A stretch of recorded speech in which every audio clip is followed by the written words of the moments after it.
हम सभी किताबों में पढ़ते हैं कि 15 अगस्त 1947 को देश आज़ाद हो गया था और हम इतनी आसानी से पढ़ते हैं, ऐसे लगता है जैसे हम पढ़ रहे हैं वैसे ही आज़ादी मिली होगी और लोग उसके बाद बहुत ही खुश हो गए होंगे, अपना स्वतंत्र जीवन जी रहे होंगे। लेकिन ऐसा नहीं था। 15 अगस्त 1947 को देश तो आज़ाद हुआ, लेकिन आज़ादी के साथ साथ इस देश को बहुत ही गहरा दंश झेलना पड़ा। वो दंश था बंटवारे का। बंटवारे की वजह से लाखों लोगों की जान चली गई, कई जगह पर दंगे हुए, कितने लोग बेघर हो गए, कितने लोग भूख से तड़प तड़प कर मर गए। भारत ने आजादी के साथ बंटवारे का दंश तो झेला ही था, लेकिन साथ ही साथ एक और दंश मिलता है, महात्मा गांधी की हत्या हो जाती है। महात्मा गांधी के अंदर जो मुसलमानों के लिए राजनीतिक विचार था, जो मुसलमानों के लिए वो सोचते थे, उसका बहुत सारे हिंदूवादी संगठन विरोध करते थे। उन्हीं में से एक व्यक्ति के तौर पे नाथूराम गोडसे भी थे। नाथूराम गोडसे को महात्मा गांधी की ये राजनीति बिल्कुल नहीं पसंद आती थी। गोडसे को लगता था महात्मा गांधी की इस राजनीति से सिर्फ देश में समस्याएं पैदा होंगी और इस बात को लेकर गोडसे को बहुत दिक्कत थी, जिसकी वजह से 30 जनवरी 1948 को गोडसे ने महात्मा गांधी को गोली मार दी, जिससे महात्मा गांधी की मृत्यु हो जाती है। इसके बाद नाथूराम गोडसे की गिरफ्तारी होती है। नाथूराम गोडसे पे केस चलता है और उनको फांसी की सजा सुना दी जाती है। इसके साथ साथ 1948 में एक और बहुत बड़ी घटना होती है, चित्पावन ब्राह्मणों का नरसंहार।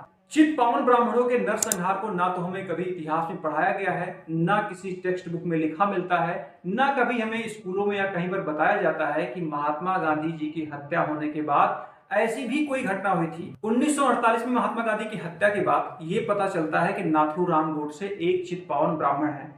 इसके बाद महाराष्ट्र के उन गांवों को टारगेट किया जाता है जहां पर चित्पावन ब्राह्मण रहते हैं। उन गांवों के ऊपर हमला किया जाता है और उनको मार दिया जाता है और लगभग 8000 से अधिक चित्पावन ब्राह्मणों को मौत के घाट उतार दिया जाता है, सिर्फ इसलिए कि नाथूराम गोडसे एक चित्पावन ब्राह्मण था। आप सोचिए, 8000 से अधिक चित्पावन ब्राह्मणों को घर के बाहर खींचा गया और पीट पीट कर मार दिया गया, उनके घरों को जला दिया गया, उनकी संपत्ति को लूट लिया गया। लेकिन इतनी बड़ी घटना का कहीं पर जिक्र तक नहीं मिलता है। डॉक्टर नारायण सावरकर, जो कि एक स्वतंत्रता सेनानी थे, भीड़ उनके घर में दाखिल होती है, उनको बाहर घसीट के लाती है और भीड़ ने डॉक्टर नारायण सावरकर को तब तक पीटा जब तक उस भीड़ को ये नहीं लग गया कि डॉक्टर साहब की मृत्यु नहीं हो गई है। सावरकर 3 भाई थे, विनायक सावरकर, नारायण सावरकर और गणेश सावरकर। नारायण सावरकर की लिंचिंग का जिक्र पैटरसन की कृति the shifting Fortune of Chitpavan ब्राह्मण द फोकस ऑन 1948 में दर्ज है।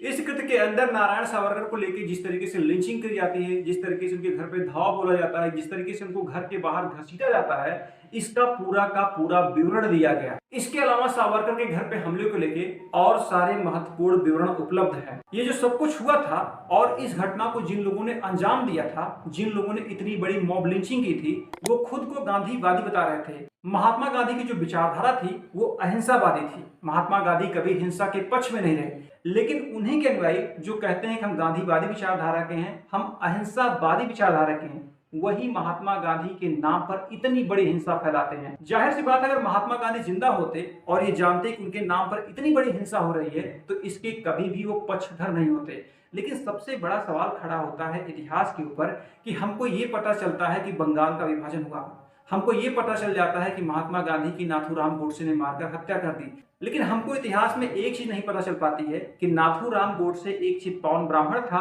और सिर्फ उसके चित्पावन ब्राह्मण होने की वजह से सारे चित्पावन ब्राह्मणों को टारगेट किया गया और 8000 से ज्यादा चित्पावन ब्राह्मणों को मार दिया गया।